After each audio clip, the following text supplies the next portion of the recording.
Mencari kerja musim panas, bertemu bos wanita yang licik dan suka menyindir. Tanpa sengaja, saya berhasil menaklukkan bos wanita itu. Saya berbalik menjadi pemilik restoran. Tidak ada apa-apa. Saya memencet mantel yang lembut. Saya menepuk-nepuk pelukan kecil di restoran 2 kali. Minum sedikit minuman. Mendengarkan lagu kecil, senang dan santai. Melihat ruang depan yang kosong. Bos wanita itu mengerutkan wajah dan bertanya, "Kalian tidak juga pekerja musim panas, kan?" Saat melamar, mereka semua menipu saya. Beberapa orang di depannya tidak berani bersuara. Saat itu, telepon saya berbunyi. Melihat tatapan bos wanita yang mematikan, saya cepat-cepat menolak panggilan. "Hikiang, kamu sudah ganti ponsel baru. Bagaimana dengan yang lama?" Saya dengan malas sambil tersenyum. Lalu saya buang ponsel itu ke selokan. Bos wanita lanjutkan, "Hikiang, kamu? Jangan beritahu saya, kamu juga pekerja musim panas." Berhadapan dengan tatapan mematikan itu, saya cepat berdebat licik. "Bos wanita, saya bukan begitu. Saya ingin hidup di toko ini sampai tua, bekerja sampai tua. Kita bersama-sama menjadi besar dan kuat. Anda harus percaya pada saya." Beruntung menghindari tatapannya, mundur 2 langkah, mengatakan tidak dengan mulut. "Tapi saya memang mahasiswa tahun ketiga yang akan segera kembali kuliah. Sekarang saya sudah menyiapkan lubang untuk diri sendiri lebih awal." Saya melompat masuk dengan mantap. Yang tak terduga lagi, setelah 20 hari, saya dipromosikan. Ternyata memang harus bekerja di toko ini sampai tua. Jadi ketika kalian melamar, katakan kepada saya bahwa kalian adalah pekerja jangka panjang. Ternyata semuanya palsu. Kepala Liu Ruyan hampir menjadi besar. Jaringan operasional yang susah payah saya bangun selama ini, semua hancur begitu saja. Seorang pria di samping saya mengangkat tangan dengan hati-hati dan berkata, "Manajer, aku cuma minta cuti. Setelah liburan selesai, aku langsung kembali." "Minta cuti buat apa? Kamu mau minta cuti berapa hari?" "Aku cuma mau minta cuti untuk pulang ke kampung halaman." "Oke, aku setujui. Kamu pulang saja hari ini." Liu Ruyan melambaikan tangan. "Setuju." Suara cowok itu sangat pelan. "Rumah kampungku cukup jauh. Perjalanan pulang pergi butuh 4 tahun. Saat Liu Ruyan mendengar itu, aku jelas melihat wajahnya langsung menjadi gelap. "Kamu pergi? Masih ada yang mau pergi? Nanti ikut aku ambil gaji." Orang yang mau pergi tak bisa ditahan. Orang yang harus tinggal tak bisa diusir. Aku berdiri di samping, menahan tawa. Tak berani mendekat untuk melihat orang di seberang. Takut kalau yang berikutnya kena di ujung laras adalah aku sendiri. Ternyata saat itu ponsel baruku berdering. "Lalu kamu, Hikiang, kamu kan karyawan terbaik di tokoku. Aku masih berpikir beberapa hari lagi akan menjadikanmu manajer toko ini." Mendengar ada keuntungan seperti itu, aku segera menuruti kata-katanya. "Manajer dapat gaji jauh lebih banyak daripada karyawan. Aku punya uang itu. Semester depan di sekolah juga bisa hidup nyaman." "Bos wanita, tenang saja. Aku 100% bukan pekerja musim panas. Kalau aku jadi pekerja musim panas, keluar nanti langsung kena petir 5 kali. Mengangkat jari ke langit bersumpah untuk membuktikan tekadku. Tapi hatiku berdebar kencang. Begitu aku berkata, benar-benar terdengar beberapa suara guntur di luar. Canggung. Aku berdiri di tempat, mencari celah tanah yang bisa kupasuki. "Tampaknya apa yang kamu katakan juga bohong." Dia mendekat kepadaku. Aku secara naluriah mundur, sampai seluruh tubuhku menempel pada dinding belakang. Mengulurkan tangan untuk menahan dia. Tanpa sengaja aku juga menyentuh roti kukus. Roti kukus itu melompat naik turun 2 kali. Tidak terlihat.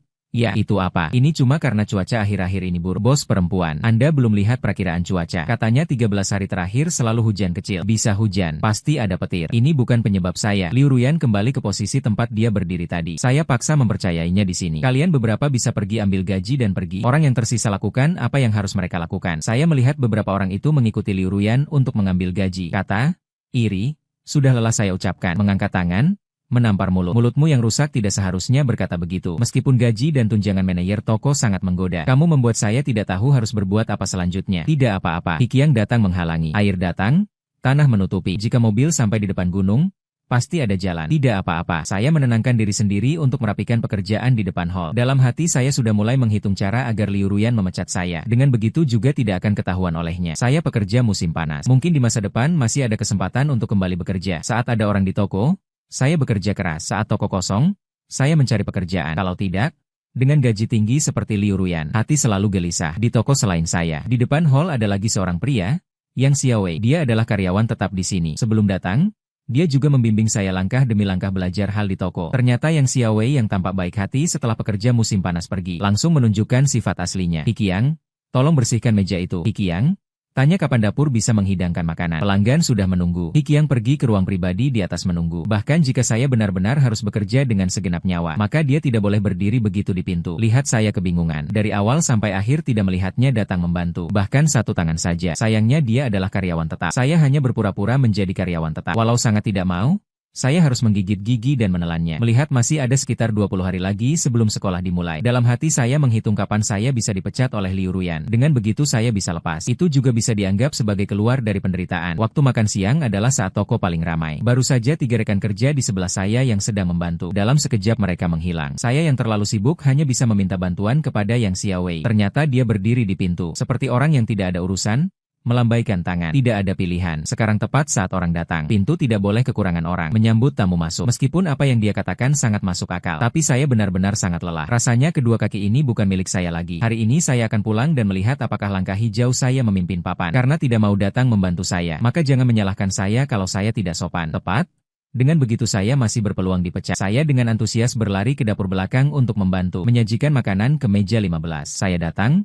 Kak Zhang, silakan istirahat. Saya mengangkat piring daging kecil renyah itu dan berjalan ke meja 15. Kak Zhang yang saya hentikan dengan alami menyerahkan kepadaku. Dia juga dengan perhatian memberi saya tempat. Setelah menyajikan makanan, saya mengambil piring yang sudah kosong dan membawanya ke dapur belakang. Membuat saya pura-pura jatuh. Piring jatuh ke tanah, hancur berantakan. Saya merasakan sakit, menutup lutut saya. Secara naluriah mengerutkan gigi. Suara pecahan piring juga menarik perhatian orang di dapur belakang. Maaf, saya tidak sengaja. Baru saja saya tidak memperhatikan dan tergelincir. Saya menepuk-nepuk lutut yang baru saja terbentur. Saya membuat drama lengkap di depan semua orang. Kepala koki melihat itu dan tidak berniat menegur saya. Membiarkan Kak Zhang di sebelah saya membantu saya bangkit. Jika kamu ingin tetap di dapur belakang membantu, pergilah ke area persiapan bahan. Di sana lebih santai. Memesan di area persiapan juga boleh. Saya tidak pilih-pilih toko. Begitu besar. Saya tidak percaya. Belum ada tempat saya bisa menunjukkan kemampuan. Menemukan area penyusunan lauk. Saya menggantikan pekerjaan paman. Makan semuanya saya makan. Porsi besar. Mulut berkata, tangan terus bergerak tanpa henti. Tekan sayuran di piring lebih padat. Saya menambahkan tripe secara penuh. Awalnya di bawah ada lapisan es. Sekarang semuanya tripe. Porsi kecil ditukar menjadi besar. Setelah menukar porsi besar menjadi super besar. Panggil saya Tripes Hero. Baru setengah hari bekerja. Saya langsung ketahuan. Lalu dipindahkan ke posisi lain. Tapi kemanapun, saya akan sengaja membuat kerusakan. Semua demi bisa dipecat oleh Liu Ruyan. Meskipun merasa agak bersalah padanya. Tapi saya sudah tidak bisa melindungi diri sendiri. Semoga sesama Daoist mati. Bukan aku. Saya memecahkan piring di dapur belakang. Di area penyusunan, memberi pelanggan porsi super besar. Di kasir, salah mengambil harga. Semua itu dilihat oleh Yang Xiaowei. Menjelang waktu pulang kerja, juga waktu komunikasi sekali sehari. Yang Xiaowei berdiri di posisi tengah, menyampaikan semua yang saya lakukan hari ini. Saya dapat merasakan pandangan aneh orang di sekitar. Juga merasakan ada yang tidak beres pada Liu Ruyan di depan saya. Tapi saya tidak berani mendekat. Memecahkan piring. Bisa membeli yang baru. Cai Liang menggantinya.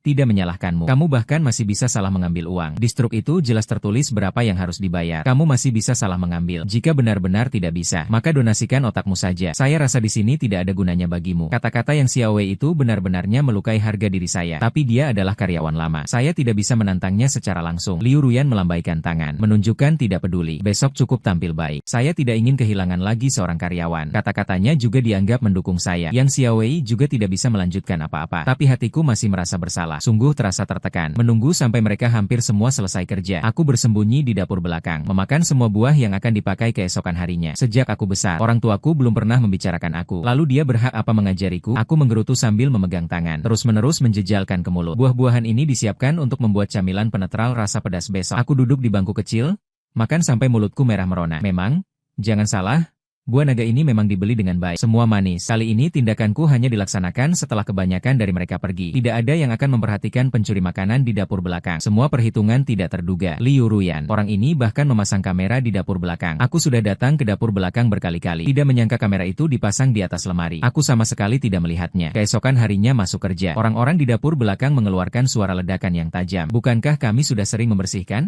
Bagaimana masih ada tikus? Melihat seperti ini, seharusnya tidak kecil. Kalau tidak, bagaimana bisa semuanya dimakan? Aku berdiri di pintu dapur belakang menonton keramaian, mengunjungi hasil karyaku, hati penuh rasa pencapaian. Namun kembali ke pembicaraan, buah-buah memang tidak boleh dimakan terlalu banyak. Malam tadi setelah pulang, aku langsung melarikan diri, merugikan orang lain dan diri sendiri. Saat Liu Ruyan tiba, orang-orang di dapur belakang sedang khawatir. Jika tidak ada buah-buahan ini, beberapa hidangan selanjutnya tidak bisa dibuat. Tidak apa-apa, batch baru. Aku sudah memesan tadi malam. Seharusnya akan dikirim sebentar lagi. Mari sibuk dengan hal lain dulu. Aku mendengar itu dan harus mengurus urusan sendiri. Namun ditangkap oleh kekuatan kuat. Qiang, ikut aku. Aku begitu saja ditarik pergi oleh Liu Ruyan di depan semua orang. Benar? Dia memang menyeretku pergi. Awalnya aku masih ingin melawan, tapi akhirnya aku menyerah. Aku ditarik oleh Liu Ruyan masuk ke kantornya. Dia menutup pintu dan menanyaku. Dia menatapku dari atas ke bawah. Tiba-tiba dia mulai berbicara. Kenapa tadi malam kamu memakan semua buah? Apakah kamu pemakan rakus? Makan begitu banyak buah. Kamu tidak takut diare? Apakah kamu punya keluhan padaku atau menyembunyikan sesuatu? Hatiku langsung panik. Aku selalu merasa orang ini pasti tahu sesuatu. Kalau tidak,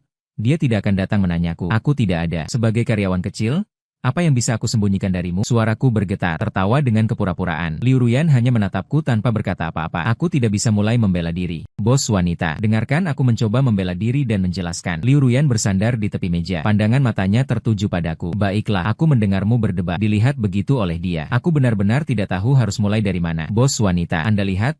2 hari terakhir saya hanya membuat kesalahan. Pasti karena kondisi saya tidak online. Ini sudah melanggar kepentingan Anda. Menghitung salah adalah kesalahan yang sangat besar. Atau saya tetap tegang di tempat. Menggenggam sudut pakaian. Dengan penuh keberanian, saya mengucapkan kalimat itu. Mungkin Anda bisa memecat saya saja. Saya pulang untuk beristirahat sejenak. Cepat setujui ya. Dengan begitu saya bisa pergi dengan terhormat. Aku mohon, kakak perempuan akan segera masuk kuliah. Aku benar-benar panik. Lalu Liu Ruyan tersenyum tipis. Aku tidak menyalahkanmu. Selama kamu bekerja dengan baik di sini, aku akan memberimu gaji 2 kali lipat. Sebenarnya aku tidak terlalu ingin mendapatkan maafmu. Aku rasa gaji 2 kali lipat bagi saya. Itu adalah sistem insentif yang sangat baik. Bos wanita yang baik. Terima kasih sudah menganggap saya tidak penting. Saya akan segera pergi bekerja dengan baik. Siapa yang akan menolak gaji 2 kali lipat? Sepertinya harus mencari kesempatan lain nanti. Setelah keluar dari kantor, saya jelas melihat yang Xiao Wei tidak jauh di sana sedang menagih pelanggan, dan dia memegang kartu diskon karyawan miliknya. Kepalaku berderak keras. Ternyata dia juga bukan orang baik. Sebelumnya ketika saya berada di kasir, saya selalu merasa ada yang tidak cocok. Ternyata begitu. Dia menggunakan harga diskon karyawan untuk menagih pelanggan. Saat melaporkan ke sistem,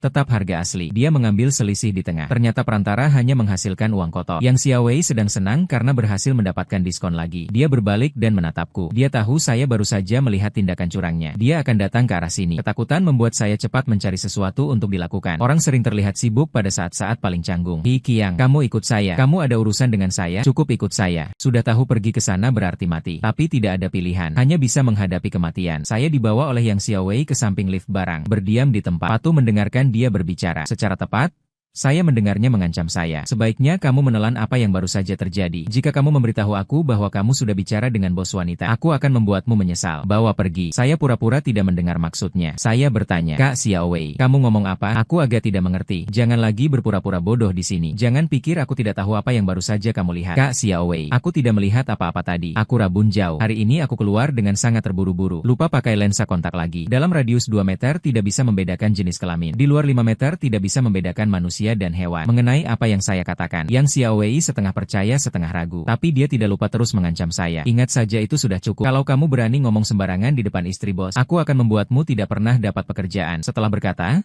dia langsung selangkah lebih dulu kembali ke ruang depan, meninggalkan saya yang masih kebingungan di belakang. Aku akan membuatmu tidak pernah dapat pekerjaan. Orang yang tidak tahu malah mengira kamu bos. Tapi balik lagi ke pembicaraan. Liu Ruyan yang licik dan curang itu selalu memasang kamera pengawas di dapur belakang. Bagaimana mungkin ruang depan tidak ada Yang Xiao Wei? Begitu terang-terangan menipu diskon palsu. Dia tidak tahu sama sekali. Aku tidak percaya. Jangan biarkan aku bicara. Kalau begitu, aku tidak akan bilang. Aku tidak mau terlibat urusan lain. Sekarang aku hanya ingin keluar dari toko dengan selamat. Setelah meraba-rami ikan sebentar di sebelah lift barang, aku langsung pulang. Lebih baik tidak kerja. Nyaman sekali. Tapi hidup memaksa. Pergi bantu di dapur belakang saja. Tidak ingin berkomunikasi sama pria tua itu, Yang Xiao Wei, agar tidak menimbulkan masalah. Setelah sibuk sebentar di dapur belakang, aku mendengar suara keributan di ruang depan. Tidak sempat melepas sarung tangan, langsung berlari keluar. Wanita yang berdiri di tengah aula. Saya pernah bertemu dia beberapa kali. Dia adalah adik perempuan Liu Ruyan, Liu Wenrui. Meskipun disebut adik, tapi kepribadian mereka sama sekali tidak mirip. Liu Wenrui memang benar-benar semangat. Adik perempuan. Setiap kali dia datang ke toko, selalu membuat keributan. Keributannya membuat pelanggan yang sedang makan harus membayar lebih awal dan pergi, karena usahanya tidak sebaik dulu. Liu Ruyan?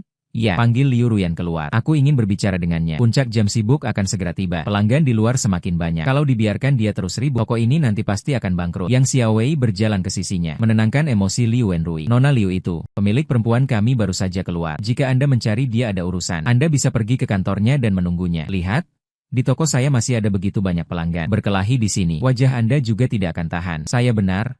Kan? Orang yang tahu seluk-beluknya tahu dia sedang melindungi kepentingannya. Orang yang tidak tahu malah mengira dia. Yang Xiao Wei berhasil menghentikan si gila.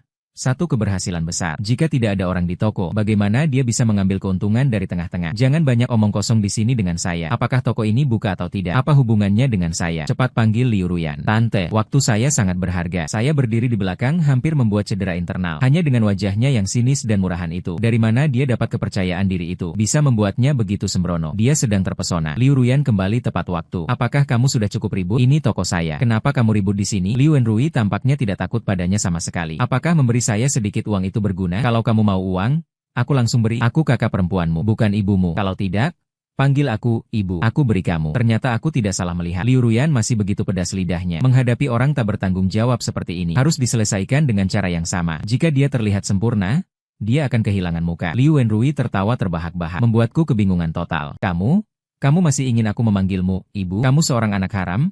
Apa hakmu berbicara seperti ini padaku? Itu juga ayahmu tidak bisa naik ke panggung. Kamu juga begitu. Hanya aku yang merupakan putri sulung sah keluarga Liu. Saat dia menyebutkan anak haram, wajah Liu Ruyan menjadi muram. Aku menyadari bahwa kalimat itu melanggar prinsipnya. Jika tidak dihentikan tepat waktu, kemungkinan konsekuensinya bukan sekadar dipukul. Tidak semudah itu. Aku sungguh tak berani membayangkannya. Jika Liu Wenrui benar-benar membuat toko itu hancur, bagaimana dengan gaji yang belum kuterima itu? Aku berlari ke depan Liu Wenrui, langsung saja menamparnya. Sarung tangan yang baru saja mencuci piring masih basah sedikit, melemparnya ke wajahnya, supaya dia sadar. Kalau kamu ada masalah, cepatlah mengobatinya. Di siang bolong, jangan menggigit orang di luar. Di zaman apa masih ada putri sulung sah ini? Pagi-pagi sudah mati. Cewek-cewek pedas. Kata-kata ini semua dari temanku yang tiap hari memukul besar. Belajar dari teman sekamar kuliah yang merupakan seorang juara. Aku sudah menahan diri banyak. Tamparan ini dilemparkan. Liu Wenrui langsung kebingungan, menutup wajahnya sambil berteriak marah. Siapa kamu? Kenapa kamu boleh memukulku? Liu Ruyan. Orang-orang yang kamu cari ini semuanya siapa? Ini juga bukan ajaranmu.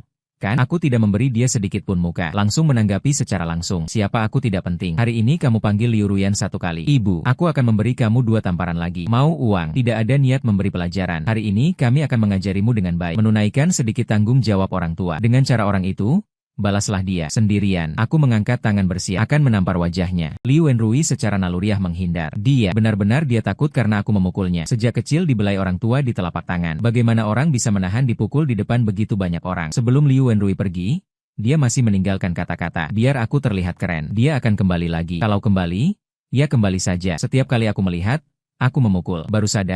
Baru ingat ada yang berdiri di belakangku. Liu Ruyan yang hatinya terluka. Aku menyebarkannya. Para pelanggan yang menonton dan rekan-rekan di dapur. Tidak apa-apa.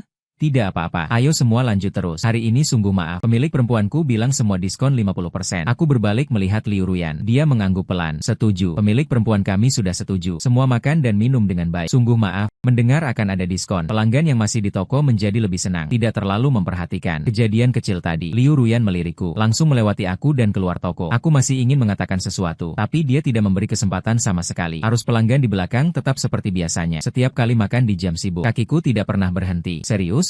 Aku lelah banget. Kapan hari-hari seperti ini akan berakhir? Aku terus sibuk dengan pekerjaan. Hatiku masih khawatir tentang kondisi Liu Ruyan. Tidak tahu bagaimana keadaannya sekarang. Melihat tidak banyak orang di toko, aku memberitahu rekan-rekan, lalu pergi. Aku tidak tahu di mana Liu Ruyan sekarang. Hanya bisa mengandalkan intuisi untuk mencarinya. Dikatakan orang secara publik sebagai anak haram. Betapa besar luka pada harga diri. Bahkan Liu Ruyan pasti sedih. Berjalan di pinggir jalan sambil melihat sekeliling. Dalam hati berbisik harus menemukan dia. Saat aku hampir menyerah, aku menengok ke langit, bertemu tatapan dengan orang yang minum di bar teras lantai 3. Jadi kamu, cewek, ada di sini ya? Memang memudahkan aku menemukan. Aku langsung berlari ke atas. Liu Ruyan duduk di tepi teras sambil minum. Pria yang lewat mencoba menggodanya. Dia mengabaikannya. Kenapa dia minum sendirian di sini? Tidak tahu juga. Tunggu dulu. Aku dengan alami duduk di seberangnya, mengambil minuman di atas meja, membuka langsung diminum. Pedas sekali. Orang ini minum minuman apa sih? Rasanya langsung pedas sampai perut. Liu Ruyan melihat saya menggerakkan mulut seperti mengipas, menyipitkan bibir sambil tersenyum tipis. Lalu dia menyerahkan minuman buah di depannya kepadaku. Coba minum ini. Ini tidak terlalu pedas. Aku agak ragu, mengambil minuman buah yang dia berikan. Meneguk sedikit, mata langsung bersinar.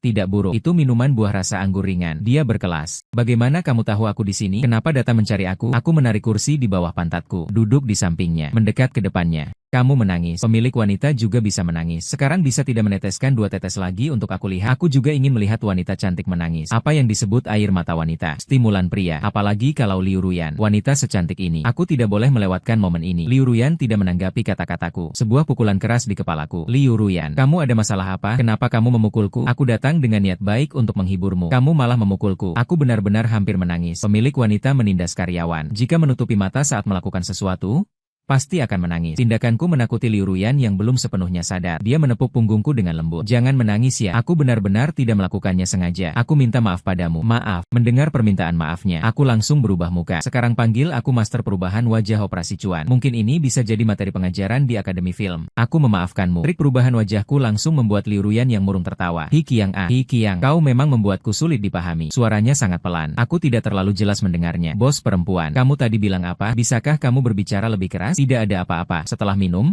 aku tidak kembali bekerja di kedai. Aku menemani Liu Ruyan minum. Dia menceritakan latar belakangnya kepadaku. Dia berkata bahwa dalam hidupnya, Dia bisa tumbuh sebesar ini. Betapa sulitnya. Setiap hal memperbarui pandangan hidupku. Aku yang setengah mengantuk memeluknya karena pengaruh alkohol. Memberi penghiburan dengan suara lembut. Tidak apa-apa. Tidak apa-apa. Kehidupan ke depan akan semakin baik. Aku masih bersamamu. Menjadi lebih besar dan kuat. Tubuhnya sedikit kaku. Dia kembali memelukku. Setelah pesta minum kali ini, hubunganku dengan dia mengalami perubahan yang halus. Saat pergi kerja, aku selalu merasa tatapannya padaku berbeda. Hikiang datang ke kantorku sebentar. Aku meletakkan apa yang sedang kulakukan. Memberikan barang itu kepada rekan di sebelahku. Sebelum masuk kantor, aku merapikan pakaian. Mendorong pintu masuk. Bos perempuan, kamu mencari aku. Ayo, ayo. Duduklah. Liu Ruyan memeluk bahuku. Mendekati kursi di tepi meja dan duduk. Dia kemudian bersandar di tepi meja. Menatapku dari atas. Liu Ruyan, jika kamu ada urusan, langsung katakan padaku. Kamu begitu membuatku sangat takut. Aku tidak mengerti maksud senyumannya. Sedikit cemas, terasa sangat menakutkan. Liu Ruyan, kamu tidak bermaksud membunuh orang dan menutup mulut, kan? Terakhir kali aku mengetahui hal-hal tentangmu. Itu juga kamu yang memberitahuku. Tidak. Sekarang ini adalah masyarakat beraturan hukum. Kamu tidak boleh. Liu Ruyan membalas. Lihat aku tampil dengan antusias. Sebenarnya kamu mencari aku untuk apa? Semakin melihatku, semakin absurd tebakan saya. Dia juga tidak ribet. Langsung membuka jendela atas dan berkata terang. Bukankah aku sudah memberitahumu sebelumnya? Mau menjadikanmu manajer toko? Sekarang saja. Aku tiba-tiba menyadari. Aku mengerti. Apakah karena aku tahu terlalu banyak? Kamu ingin aku tetap di sisimu. Jadi aku tidak akan memberitahukannya. Ya? Apa hubungan kita berdua? Aku tidak akan memberitahukannya. Dalam hati masih merencanakan bagaimana cara agar Liu Ruyan memecatku. Aku benar-benar panik. Di kepalaku selalu berputar 3 kata. Cepat lari. Tetap berada di sini. Sangat tidak aman. Sambil berpikir, aku mendekat, melihat Liu Ruyan menatapku dengan penuh minat. Tiba-tiba punggungku merinding, berteriak keras untuk memberi keberanian pada diri sendiri. Kenapa kamu menatapku begitu? Aku beritahu kamu. Keluarga dan teman-temanku semua tahu aku berada di tempat ini bekerja. Dia hanya tertawa. Kamu bilang apa hubungan kita? Aku agak bingung. Liu Ruyan kembali bertanya apa hubungan kita. Aku bisa percaya kamu tidak akan memberitahukannya. Tapi memikirkannya, aku hampir masuk kuliah. Aku berusaha tetap tenang. Dia bilang, bro, setelah selesai bicara, aku melarikan diri dari kantornya, sampai di posisiku sendiri. Aku berkata pada diriku sendiri, bertahan lagi beberapa hari. Aku bisa melakukannya. Cuaca tak terduga. Aku kembali melihat Yang Xiaowei di sana, melakukan hal-hal yang tidak terpuji. Sungguh menyedihkan. Bagaimana seseorang bisa terus-menerus menusuk naga yang sama berulang kali? Aku berbalik bersiap pergi. Kembali ke dapur belakang untuk membantu. Tatapan provokatif Yang Xiaowei kembali menatapku. Rasanya dia seolah-olah berkata, aku lakukan begitu. Apa yang bisa kau lakukan padaku? Kalau memang begitu, aku tidak akan tahan lagi. Kita semua masih baru dalam hidup. Aku tidak perlu terus menahan, dan masih membuat hatiku terasa tertekan. Bukan? Kan? Apa maksudnya? Bro, apakah kamu sombong? Yang Xiaowei terkejut dengan kata-kataku. Saat dia belum sempat bereaksi, aku langsung meraih kartu di tangannya. Pelanggan yang baru saja berdiri di sampingnya mengucapkan terima kasih. Tarik temannya dan segera pergi. Aku mengibaskan kartu diskon karyawan di tanganku. Yang Xiaowei benar-benar kebingungan. Tidak menyangka kamu begitu hebat. Hikiang, kenapa kamu mengembalikan barangku kepadaku? Dia berkata. Lalu langsung datang merebut. Aku menghindar. Dia langsung melompat ke udara kosong, jatuh ke tanah. Aku berkata, Kak Xiaowei, kamu melakukannya setiap hari. Selisih keuntungan di antaranya. Apakah kamu juga bisa membuka restoran hotpot sebesar ini? Karena Xiaowei juga berusaha keras setiap hari. Pasti bisa membiayainya. Sebelumnya dia bersikap sinis. Sekarang giliran aku. Aku juga tidak boleh kalah. Dengan sikapnya, Yang Xiaowei tidak ingin memperbesar masalah ini. Dengan panik dia berdiri, menutup mulutku, agar aku tidak bicara sembarangan. Tapi aku ini Kaisar Hikiang. Bagaimana mungkin aku tenang begitu cepat? Kak Xiaowei, sebelumnya aku tidak sengaja melihat sesuatu yang seharusnya tidak kulihat. Tapi kamu juga tidak boleh mengancamku. Lihatlah aku yang masih muda. Aku tidak mengerti urusan kantor ini. Jadi jangan bully aku. Aku memainkan peran ini dengan sangat bagus. Membuat kebanyakan orang di toko tertarik. Air mataku adalah senjata paling ampuh. Yang Xiaowei menatapku dengan cemas saat aku berakting di tempat. Sambil menghentikanku. Sambil menjelaskan kepada orang di sekitarnya. Aku langsung melihat Liu Ruyan di antara kerumunan. Ini semua untuk ditunjukkan kepadanya. Aku tidak bisa membiarkannya terus dalam kebodohan. Kalau tidak, hatiku tak tenang. Tidak, apa yang dia katakan semua bohong. Ini fitnah. Aku melihat semakin banyak orang di sekitarku. Kartu yang di tangan, serta struk yang baru saja dibuka. Itu bukti terbaik. Sambil menonton keramaian, ketika melihat dua hal itu, mereka mulai berdebat. Selama begitu lama bersama, kenapa aku tidak menyadari betapa liciknya Yang Xiaowei? Aku berkata mengapa gajiku berkurang. Ternyata mereka sudah mulai menghitung untuk kita. Selisih yang dia ambil, pada akhirnya akan menurunkan gaji rekan kerja. Ini sulit tidak memancing kemarahan banyak orang. Aku tidak ingin kalian salah paham lagi. Yang Xiaowei melihat penjelasannya tidak berguna, lalu menyalurkan kebenciannya kepadaku. Hikiang, Kamu memang bajingan. Kamu sengaja menyakitiku. Dia mengangkat tangan ingin memukulku. Aku secara naluriah menutup kepalaku. Seketika tidak merasakan sakit. Aku menutupinya dengan jari. Melihat situasi jelas melalui celah jari. Liu Ruyan membantuku pada saat krusial. Yang Xiao Wei. Aku pikir aku membantu keluargamu. Kau akan memiliki rasa terima kasih padaku. Tidak kusangka kau sebenarnya petani dan ular. Ternyata semua hal ini diketahui oleh Liu Ruyan. Juga karena melihat keluarga yang Xiao Wei agak kesulitan. Jadi kau tergerak untuk mengambil selisih harga dari situ. Aku tidak menyalahkanmu. Tapi kalau kau menyerang orangku, aku rasa aku bisa melapor ke polisi. Mengirimmu masuk penjara makan makanan resmi selama beberapa hari. Lalu mendengar Liu Ruyan ingin melapor. Yang Xiao Wei kehilangan semangat tadi. Seluruh dirinya menjadi lesu. Kakinya lemas, terjatuh duduk di tanah. Saat dia menyadari, baru memeluk paha Liu Ruyan. Mohon ampun, bos wanita. Jangan kirim aku ke kantor polisi. Anda juga tahu, aku punya orang tua yang sudah tua. Dan ada anak kecil. Anda tidak boleh tidak mengasihiku. Wah, hebat. Sekarang semua mulai melakukan moral blackmail. Ya, aku mengintip dari belakang Liu Ruyan. Kak Xiao Wei, sebelumnya kau tidak memperlakukan aku seperti ini. Kenapa setelah menjadi bos wanita? Sikapmu jadi begitu? Aku mengerti. Kak Xiao Wei, kau ini menindas yang lemah dan takut yang kuat. Tidak apa-apa. Para pak dewan di kantor polisi juga akan berbicara lembut padamu. Yang Xiao Wei hanya bisa melihatku menantangnya di depannya. Dia tidak berani menolak. Takut pekerjaannya hilang karena itu. Tapi Liu Ruyan tetap bersikeras memecatnya. Di tokoku tidak boleh lagi ada bullying di tempat kerja. Kau harus mengurus dirimu sendiri. Dia menarik tanganku menuju kantornya. Sebelum pergi, aku masih membuat wajah lucu kepada orang yang menangis di belakang. Kau memang langsung saja menantangnya. Kalau saja aku tidak ada di toko hari ini, apakah kau akan diperlakukan buruk? Aku duduk lemas di sofa kantor. Ada apa dengan itu? Aku adalah generasi Z yang merapikan pasar. Semua ini hanyalah hal kecil. Saya membuka kedua lengan untuk memperlihatkannya. Lihat.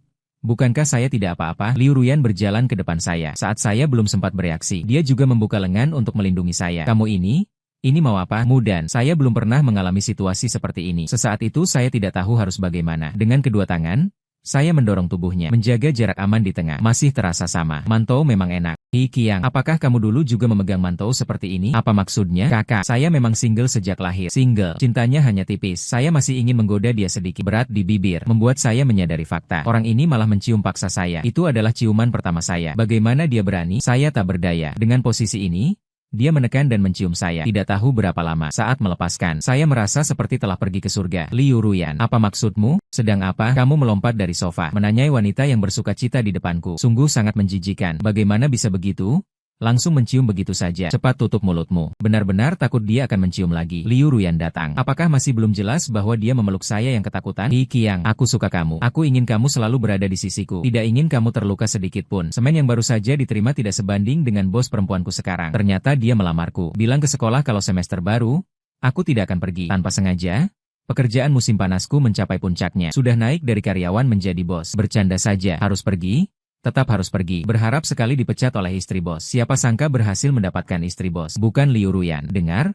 Aku mau bilang padamu, dengan semangat siap mati. Tetap harus memberitahu dia yang sebenarnya. Aku akan jujur padamu. Aku hanya pekerja liburan musim panas, dan segera akan kembali ke sekolah. Selama ini aku mengacau. Hanya ingin kamu memecatku. Tapi siapa sangka kamu langsung membuatku tidak bisa mengatasinya. Tidak pernah ada yang mengakuinya kepadaku. Benar-benar tidak tahu harus bagaimana. Liu Ruyan memeluk tubuhku. Tidak apa-apa. Aku tidak peduli kamu pegawai apa. Sekarang kamu menjadi bos. Aku akan menyerahkan toko ini kepadamu. Harap kamu bisa bersamaku. Ternyata uang memang membuat orang sombong. Benar-benar tanpa perasaan manusia. Sekarang mereka mulai melempar uang kepadaku. Begitulah sederhana. Mereka mengendalikan aku. Begitu saja sederhana. Ternyata memang sesederhana itu. Siapa yang akan menolak uang? Istri bos yang begitu cantik. Tetap tanpa perasaan manusia. Sebelumnya aku sebenarnya berpura-pura apa? Aku segera kembali ke sekolah. Kamu tidak mungkin ingin aku tetap di sisimu. Tidak membiarkanku kembali ke sekolah. Kan? Liu Ruyan memberi ciuman ringan di bibirku. Tidak apa-apa. Bos, jika kamu ingin kembali ke sekolah, mulai sekolah, aku akan bekerja untukmu. Liu Ruyan, sebenarnya kamu suka apa dariku? Katakan padaku. Aku punya hak untuk tahu. Dia menempelkan dahinya di bahuku. Dengan suara lembut, membalas kata-kataku. Aku merasa kamu di sisiku. Saya merasa aman. Itu adalah suka yang datang dari hati. Aduh, lihat. Kamu semua bilang kepadaku, maaf ya, apakah ini masih bos wanita dingin dan licik yang aku kenal? Bagaimana bisa jadi istri kecil yang manja? Mulai hari ini, hubungan saya dengan Liu Ruyan sudah dipastikan. Saat di toko, saya harus belajar menghindari konflik. Hanya ketika tidak ada orang, saya bisa akrab dengannya. Sejak Yang Xiao Wei pergi, toko hanya tersisa kami beberapa orang. Memang agak kewalahan. Setelah puncak makan siang lewat, saya terkulai di sofa ruang depan. Kaki saya gemetar. Tidak dapat saya kendalikan. Tanpa saya, rumah ini tidak jalan. Lihat. Orang yang membuat saya lelah bahkan tidak tahu. Ajak 2 orang lagi. Dengan begitu saya bisa tenang kembali ke sekolah. Liu Ruyan keluar dari belakang. Duduk di samping saya. Dia mengulurkan tangan dan menepuk kaki saya di depannya. Ini benar-benar mengejutkan saya. Ribuan tahun lalu kami berjanji untuk menghindari konflik di toko. Orang ini malah menyerah dulu. Saya sudah merekrut. Beberapa hari lagi mereka akan datang. Anda kerja keras 2 hari lagi. Saya melihat tatapan orang-orang di dapur yang menonton seperti menunggu buah. Lihat ke sana. Sekelompok orang berkumpul di jendela sambil menonton. Saya rasa sudah cukup. Kalau begitu, tolong turunkan saya. Saya bisa merasakan pipi saya memerah dengan jelas. Pipi memerahnya pemuda membuktikan semuanya. Sebaliknya Liu Ruyan. Wanita ini sama sekali tidak peduli pandangan orang di sekitarnya. Dia memijat saya di ruang depan. Menjelang masuk kuliah, saya membereskan barang untuk kembali ke sekolah. Liu Ruyan memeluk pinggang saya erat-erat. Kamu tidak akan meninggalkanku setelah masuk kuliah, kan? Kamu tidak akan mencari yang lain di sekolah, kan? Tidak. Tidak. Kamu Hikiang hanya bisa menjadi milikku. Tidak.